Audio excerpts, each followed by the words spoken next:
అయోధ్య రామ మందిరం.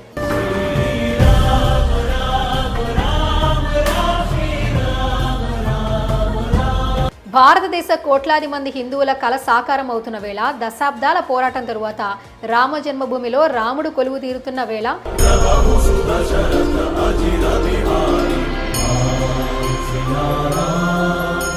యావత్ హిందూ సమాజం అంతో ఎంతో ఆతృతగా ఎదురు చూస్తున్న అయోధ్య రామాలయం భక్తుల దర్శనార్థానికి సిద్ధమవుతోంది.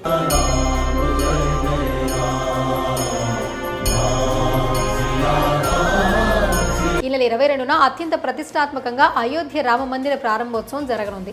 ఈ అపురూపమైన వేడుకకు అయోధ్య సర్వాంగ సుందరంగా ముస్తాబవుతోంది. 500 సంవత్సరాల తరువాత రాముడు తన నివాసమైన అయోధ్యకు తిరిగి వస్తున్న వేడుకను చూసేందుకు దేశవ్యాప్తంగా ప్రజలు సిద్ధమవుతున్నారు.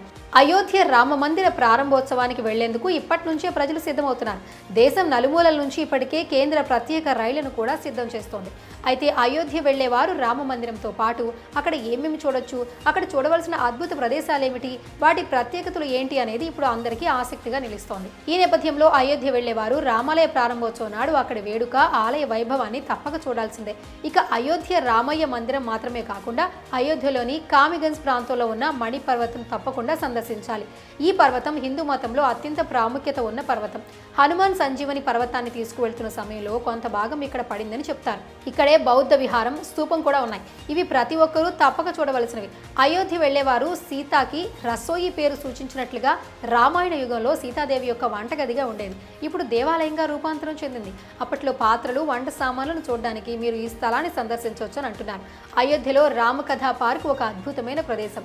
ఇక్కడ రామ మందిరానికి సంబంధించి సాంస్కృతిక ప్రదర్శనలు, ప్రార్థనా సమావేశాలు, అనేక ఇతర కార్యక్రమాలు ఉంటాయి. ఈ ప్రదేశం కూడా చూడదగినది. అయోధ్య ఘాట్లో బోట్ రైడ్ కూడా ఆకట్టుకుంటుంది. అయోధ్యలో సాయంత్రాలు మరియు ఉదయాలు స్వర్గాన్ని తలపిస్తుంటాయి. సరయూ నది ఒడ్డున బోటు ప్రయాణంలో మునిగిపోవచ్చు. అయోధ్యలోని రాజమందిరం కూడా చూడదగిన ప్రదేశం.